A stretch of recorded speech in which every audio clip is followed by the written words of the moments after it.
네, 녹화 시작하겠습니다. 지금 저희가 이제 새롭게 들어가는데요. 보시면 이제 1장에서 5장 들어갈 차례인데요. 1편 건축법 중에 앞에 있는 내용 한번 또 보고 가겠습니다. 자, 이제 너무 잘 익숙하게 알고 있죠? 1장에 총칙이 있다, 중요하다. 2장 우리 봤었고, 3장은 내용이 많이 없어졌고요. 4장도 조금 봤었죠. 그리고 이야기하는 5장이 매우 중요하다. 그래서 이 1장하고 5장 구분해서 이야기해 줬죠. 이거는 기본, 용어의 정의 등이 나오는 기본이고 5장은 우리가 조금 프로페셔널한 전문가적인 관점에서 알아야 될 내용이 많다라고 이야기했었습니다. 그리고 6장에 대해서 지나갔었고 이것도 좀 보긴 봐야 돼요. 7장도 문제가 좀 많이 나온다라고 이야기했고 8장은 새로 들어왔다. 그리고 9장, 10장은 저희 목표에서 조금 멀어지기 때문에 보지 않는다라고 설명을 했습니다. 지금 들어가는 내용은 그렇죠. 저희 출제 빈도, 중요도 모두 높은 5장입니다. 말씀드렸던 것처럼 5장의 내용은 산업기사에 대해서도 출제 빈도가 매우 높고 실무를 하고 있는 입장에서도 중요도가 매우 높은 그런 장입니다. 제목은 건축물의 구조와 재료에 대한 이야기고요. 구성은 이렇게 1부터 8까지 되어 있고 지금 이렇게 주황색으로 별색 처리된 부분은 요 하위에 소제목들이 굉장히 많다는 이야기고요. 중요도를 별도로 말하지는 않습니다. 사실 이 5의 1부터 5의 8 중에서 아주 중요하다. 이 부분이에요. 5의 2. 내용도 좀 많고 물론 다른 부분도 중요한 부분들이 있습니다. 근데 상대적으로 5의 2가 내용도 많고 굉장히 중요하다라는 이야기 드립니다. 그러면 이 중에 오늘 지금 해야 될 거는 저희가 지금 중간고사 받고 그 다음에 이제 5장부터 중간고사 이후 진도를 나갔는데 아마 이 5의 이 내용이 매우 중요하기 때문에 이 세부 내용 중에 간단하게 넘어갈 수 있는 부분이 없을 거예요. 여러분 지금 이거 제가 어디 보고 있는지 아시죠? 잠깐 목차를 펴겠습니다. 잠깐 목차 꼭 펴야 되니까 목차를 한번 펴보십시오. 우리 목차에 5장에 있는 내용이고요. 5의 1, 5의 2 있습니다. 그래서 제가 이제 동영상을 한 3개 정도로 끊어서 할 건데 아마 여기가 세 번째, 중간에 한 번 더 끊고 여기서 한 번 끊고 중간에 한 번 더 끊어서 3개의 동영상으로 진행할 예정이고요. 오늘 수업은 여기까지 진행이 될 예정입니다. 다 중요하죠. 이 부분. 특히 이 내용 중에 다 중요합니다. 자, 5의 1은 상대적으로 내용이 그렇게 많지 않아요. 5의 1은 5의 2에 비해서 내용도 월등히 적고 중요도도 엄청 중요하다 뭐 이렇진 않은데 우리가 또 우리 엔지니어링 전공이잖아요. 그래서 구조 쪽에 좀 관심 있는 친구들도 있고 해서 이 부분을 그런 차원에서 한번 보고 가는 겁니다. 그리고 또 하나는 최근에 법이 개정된 부분이 있어서 그 부분을 지금쯤이면 한번 시험에 나올 때가 되지 않았나 하는 생각으로 이걸 좀 다시 보고자 합니다. 자, 법 내용 5의 1의 1 건축법부터 누가 한번 읽고 지나가겠습니다. 잠시 멈추고 우리 법 내용 한번 읽어봅시다.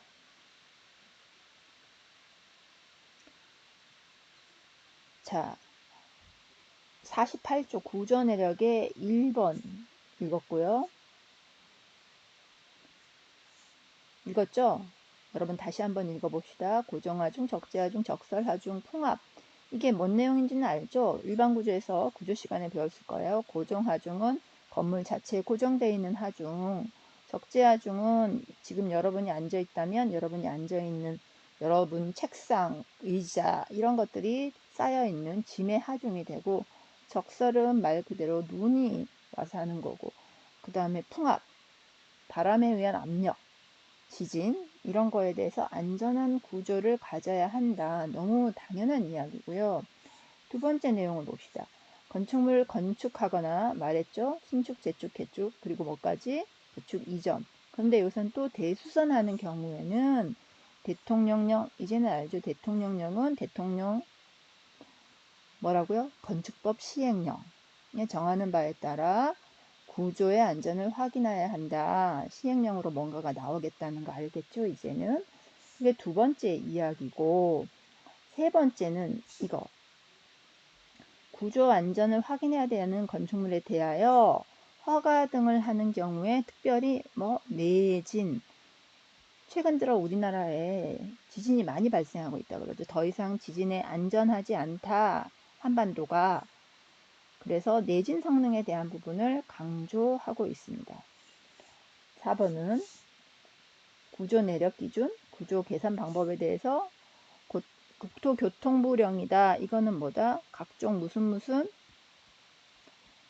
시행 규칙처럼 규칙이다. 그런데 구조에 대한 부분은 별도의 우리 앞에서 이야기했던 규칙이 또 있습니다. 이게 그 내용을 이야기하고 있어요. 그래서 요거까지 설명을 하고 있습니다. 내진 등급에 대한 것도 나와 있다. 주로 우리가 5의 1의 1 구조 안전 확인에서는 말 그대로 정말 안전한 구조와 구조 안전을 확인해야 되는 거 플러스 내진에 대한 부분 이렇게 크게 두 가지를 가지고 구분해서 보면 좋을 것 같습니다. 자, 그에 관련되는 구체적인 건축법에 대한 내용이 나오고 있네요.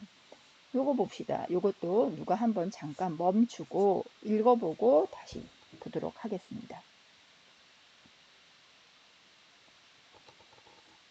자, 읽었나요? 읽어야 될 때는 친구가 읽을 때 여러분들도 같이 따라서 읽어야 됩니다.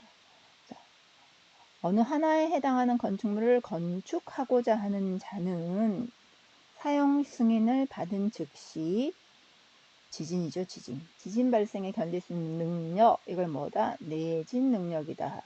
거꾸로 말하면 내진 능력이란 지진 발생 시에 견딜 수 있는 능력을 말해요. 이거를 공개해야 된다.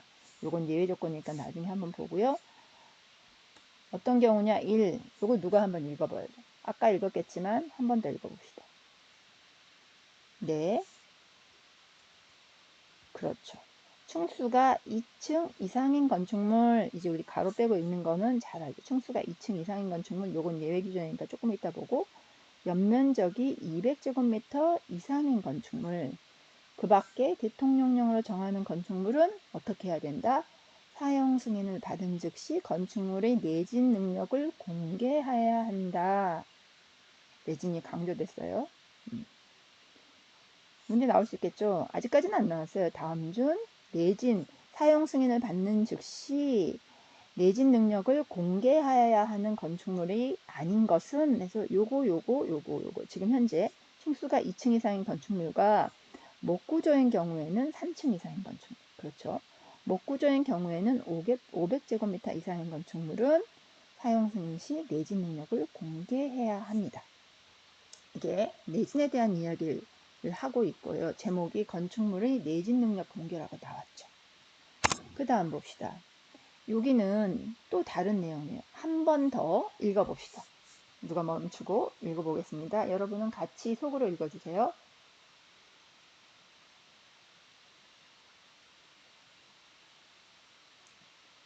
네. 구조 안전을 확인하는 건축물 중 다음 각호 어느 하나에 해당하는 건축물의 건축주는 설계자로부터 구조 안전 확인 서류를 받아 허가권자에게 언제 착공 신고를 할 때 제출해야 한다. 이 원법. 누가 하냐면 건축주인데 다음 각호에 해당하는 뭘 해야 된다? 구조안전 확인서를 받아 언제 착공 신고를 하는 때 허가권자에게 제출해야 한다. 이 표준도서는 예외죠. 표준설계도서는 다 그걸 계산해서 만들어 놓은 말 그대로 표준 아니기 때문에. 자 봅시다. 이게 쭉 있죠. 앞에서 말한 층수가 2층 가로 1단 빼고 이상인 건축물, 이거 아까 내진 능력을 공개해야 되는 건축물 들어갔죠. 연면적이 200제곱미터, 요거는 빼고 이상인 건축물 다만은 예외. 이것도 내진 능력을 공개해야 되는 거. 요거는 기본적으로 하고 요 안에 있는 내용도 같죠. 목구조인 경우에 3층 이상, 목구조인 경우에는 500제곱미터 이상. 그 외에 공개는 안 하더라도 구조 안전 확인을 받아서 착공 신고에 허가권자에게 내야 되는 거는 3, 4, 5, 6이 추가됐어요. 그러니까 몇 년 전에 법이 좀 바뀌어서 너무 오래전 문제를 보면 좀 헷갈릴 거예요. 자, 연면적 200제곱미터, 높이 13m, 처마 높이 9m 이상, 기둥과 기둥과의 거리 스팬이라고 했죠. 10m 이상인 건축물. 그 다음에 또 용도에 따라서, 규모에 따라서 정한 건축물. 국가적 유산 또 나온 거. 18호 감옥 및 다목에서의 건축물. 단독주택, 공동주택. 이런 것들은 무조건 이제 구조안전을 확인하는 서류, 구조계산서 같은 거겠죠. 그거를 제출해야 된다. 자, 이렇게 보고 우리가 동그라미 3번. 기존 건축물을 건축 또는 대수선하려는 자는 구조안전 확인서를 허가권자에게 제출해야 한다. 요 내용까지 한번 봤습니다. 자, 이걸 정리를 해보면 저희 책 보죠. 요 내용이 정리가 되어 있습니다. 우리 책 한번 찾아서 5장이니까 조금 지나가죠. 잠깐 멈추고 우리 책 한번 찾아볼까요? 책 못 찾은 친구들은 책 한번 찾아보고 거기서 저희가 쭉 나와 있는데 요거 있죠. 제2조 18호 감옥 및 다목의 건축물이라는 게 뭐냐라고 보면 페이지 저희 책 찾았죠? 네. 209페이지 밑에 보면 특수구조 건축물이라고 해서 누가 한번 읽어볼까요? 자, 잠깐 멈추고 특수구조 건축물이란 해서 가는 우리 나와있죠. 캔틸레버라고 했죠. 한쪽이 고정되고 한쪽이 돌출된 몇 메타? 3m 이상인 경우와 말 그대로 다는 국토교통부 장관이 정하여 고시하게 되는 특수한 설계 시공 공법. 말 그대로 특수한 시공인데 높은 사람이 인정해줘야 되는 특수공법에 의해서 지어진 건축물도 반드시 착공할 때 구조안전에 관한 내용을 허가권자한테 제출해야 된다 라는 이야기입니다. 책에다 표시해놓고 여기 표가 빠져있으니까 책하고 같이 비교해서 보도록 합시다. 자, 이게 구조 안전에 대한 부분은 앞에서 정리한 것처럼 일반적으로 구조 안전을 확인하는 것과 내진에 대해서 하는 것, 이 두 가지로 나누어졌다라고 이야기하고 5의 1의 2는 또 조금 다른 이야기입니다. 그래서 저희가 지금 관계 전문 기술자는 아마 앞단에 1장에서 간단히 했을 거예요. 기억을 또 되살려야 되니까 한번 다시 보도록 하겠습니다. 관계 전문 기술자 우리 누가 멈춰서 한번 이것도 읽어보도록 하겠습니다. 네, 그래서 요거는 뭐 시험에는 잘 안 나와요. 그런데 여러분이 진로를 결정할 때 우리의 건축하고 관련되어 있는 사람들이 어떤 분야에 있고 그분들이 어느 여기 예술사무소에 개설 등록한 사람, 용역자, 엔지니어링 사업자, 설계업, 감리업 이런 것들이 있다라고 그냥 참고로 보시면 될 것 같습니다.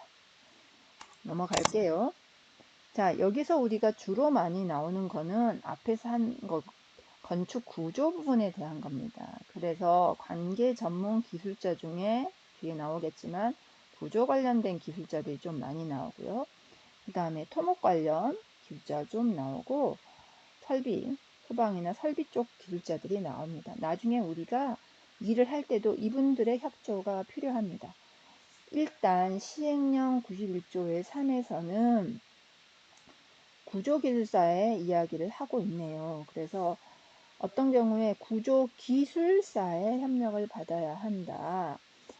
앞단에 구조안전을 확인해서 서류를 제출하라고 할 때는 기술사 아니어도 돼요. 그런데 기술사라는 자격증이 있는 사람한테 특별히 협조를 받으려면 조금 더 뭔가 중요하거나 구조적으로 그런 건물이겠죠. 그래서 그걸 또 헷갈리지 말고 구분해서 봐야 돼요. 다시 앞으로 좀 넘어가 볼까요? 정리된 걸로 보면 구조안전 확인 서류를 제출해야 되는 건축물에는 2층부터 시작하죠. 14m, 9m, 10m 뭐 이렇게 나오는데 뒤쪽에 관계기술 전문가 중에 구조 기술사라는 자격증을 가진 사람은 6층 이상 특수구조 건축물, 사람이 많이 이용하는 다중 및 준다중 3층 이상의 필로티 형식의 건축물로 조금 더 강화된 거는 건축 구조 기술사의 협력을 받아야 합니다. 이건 구조 부분이고요. 동그라미 2를 보면 설비에 관련된 내용입니다. 설비 관련된 내용은 조건이 뭐냐? 연면적 1만 제곱미터 이상인 건축물, 창고는 제외하고요. 또는 에너지를 대량으로 소비하는 건축물로서 어떤 경우에는 협력을 받아야 된다. 그래서 우리는 주로 연면적 1만 제곱미터가 숫자 좀 기억해야 되겠죠. 앞에 연면적 1만 제곱미터 이상 나왔었어요. 높은 사람한테 허가를 받아야 되거나 사전 결정을 해야 되거나 하는 것들. 그 치수하고 동일한 치수에 한번 비교해 보세요. 그래서 1번 전기 승강기 및 피대침은 여기 건축 전기 설비 발송 배정 기술사 발선 배정이나 건축 전기 설비의 기술사 자격증을 소지한 사람한테 받아야 된다. 급수 물 들어가는 거죠. 빼는 거, 배치하는 거, 환기 이런 소화 배연 오물소 및 승강기 기계 분야는 건축 기계 설비 기술사, 공조 냉동 기술사. 그래서 우리가 그런 과도 있었잖아요. 우리 학교에 이렇게 설비 쪽 협조를 받아야 됩니다. 세 번째는 가스에 대한 거고 가스도 여기 건축 기계 설비나 기술사 또는 가스 기술사의 협조를 받아야 된다. 그래서 숫자는 주로 시험에 나오는 것만 하면은 구조 기술사에 해당하는 거, 그 다음에 설비에 대한 거 나오고 요거하고 그냥 서류만 내는 거, 구조 안전에 서류만 내는 거하고는 구분해서 봐야 된다. 되셨죠? 자, 그 다음에 3번에는 토지의 굴착. 우리가 앞장에서 토지의 안전, 대지의 안전 하면서 각종 뭐가 나왔지만 거기에 단서가 있었어요. 기술사가 인정한 거, 전문가의 뭔가가 받은 거는 해당하지 않는다라는 단서 조항이 있었어요. 그래서 여기 보면 깊이 10m 이상의 토지 굴착 높이 또는 높이 5m 이상의 옹벽 등의 공사를 수반하는 건축물 설계자 및 공사 감리자는 누구? 토목 분야의 기술사 또는 국토개발 분야의 지질 기반 기술사의 협력을 받아야 한다. 이게 이제 토목 분야에 대한 협력 조건은 10m 이상 굴착을 하거나 5m 이상의 옹벽을 하는 경우는 반드시 이런 전문 기술사의 협조를 받아야 됩니다.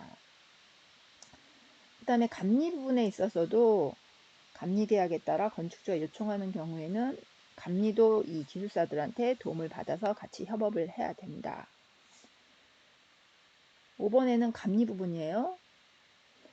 건축을 하는데 특수구조 건축물, 고층 건축물 공사 감리자는 앞에 나왔을 거예요. 요거 앞단에 각 공정에 다다를 때 건축 구조 기술사의 협력을 받아야 한다. 나왔고 3층 이상의 필로티 형식 앞에 우리 나왔었잖아요. 잠깐 볼까요? 지금 요거 하고 있어요. 요거 3층 이상의 필로티 형식 공사 감리자는 협력을 받아야 하고 특급 또는 고급 기술자가 갖춘 이게 자격증이 이런 게 붙어요. 구조 분야 또는 고급 기술자 자격 요건을 가진 기술자를 하여금 업무를 수행하게 할 수 있다. 최근 신설된 거네요.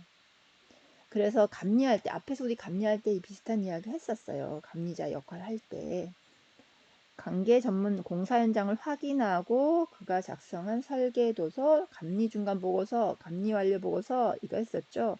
설계자하고 공사 감리자가 서명 날인해야 된다. 마찬가지 구조도 서명 날인한다. 이거 우리 1장이 할 때 협력을 받아야 한다라고 문구가 나왔을 때 그 협력은 결국 뭐냐? 확인할 수 있는 거는 책임지고 서명을 한다라는 내용을 앞에 1장에서도 저희가 요걸 했었습니다. 그리고 요거 기술사의 협력을 받아야 하는데 지질조사, 토공사, 흙막이 이런 것들이 나중에 여러분이 이제 설계사무소를 가건 특히 현장을 가게 되면 우리가 잘 안 봤던 도면들이 들어오죠. 건축 쪽에서 하는 게 아니라 토목 쪽에서 하는 거기 때문에 그래서 요 서류 및 도면을 볼 수 있으면 좋아요. 그건 나중에 이제 뭐 법규 시간에 하는 건 아니고요. 볼 기회가 되면 보고 법규 시간에는 요런 법조항에 따라서 현장의 지질이나 이 흙막이 도면 등 관련된 내용의 도서가 들어온다를 그냥 상식선에서 알고 있으면 좋을 것 같습니다. 자, 다시 정리했지요? 구조 안전을 확인하는데 구조 기술사가 해야 되는 거 이렇게 되고 특수구조 및 건축구조 및 협력을 해야 되는 경우에는 이런 내용이 있고 또 우리 책을 좀 안 보는 것 같으니까 책을 한번 찾아볼까요? 책 어디에 나와 있을까요? 네, 페이지 212 페이지 213에 이런 내용이 나와 있습니다. 이 내용은 앞에 법을 정리한 내용이죠. 법의 내용이 조금 무슨 조항이 있으니까 그걸 따로 빼서 정리한 내용이니까 공부하실 때 이걸로 보시면 되고 뒤에 착공시 구조 안전을 확인하는 거하고 건축 구조 기술사가 기술사가 도장을 찍어야 되는 거 차이가 있다 그랬죠. 어떤 문제가 있냐면 구조 안전을 확인하는 거는 구조 분야에서 구조 계산을 할 수 있는 사람이 구조 기술사 자격증이 없어도 돼요. 그냥 능력만 있으면 돼. 이렇게 해주면 돼요. 그런데 구조 기술사는 반드시 자격증, 국가기술 자격증, 우리도 지금 산업기사 자격증 따잖아요. 그것 따고 또 그 다음 기사 자격증 따고 그 다음에 이 분야로 가게 되면 기술사 자격증을 따면 조금 더 구조적으로 전문성이 필요한 부분에 대해서는 기술사가 구조 검토를 하고 서명한다. 이런 조건은 되어 있는데 이게 이제 시험 볼 때 정리가 안 되면 헷갈린다는 거죠. 문제를 정확하게 읽어서 이게 건축구조기술사의 협력을 받아야 되냐 아니면 단순히 구조안전 확인서를 내냐를 구분해서 볼 필요가 있다. 됐습니다. 토목 관련된 거 앞에 설명했죠. 10m 이상의 굴착, 5m 이상의 옹벽일 경우에는 도면에 이런 내용이 들어가 있어야 돼요. 서류에, 도서에 이런 내용이 들어가 있어야 됩니다. 지질조사 해야 되고 토공사에 대해 설계 감리해야 되고 흙막에 대한 내용도 들어가 있어야 된다는 이야기고 마찬가지로 앞에 법에서 우리 했던 내용을 정리하고 있습니다. 자, 일단 여기까지 영상 하고 다음 영상 이어서 보도록 하겠습니다. 수고하셨습니다.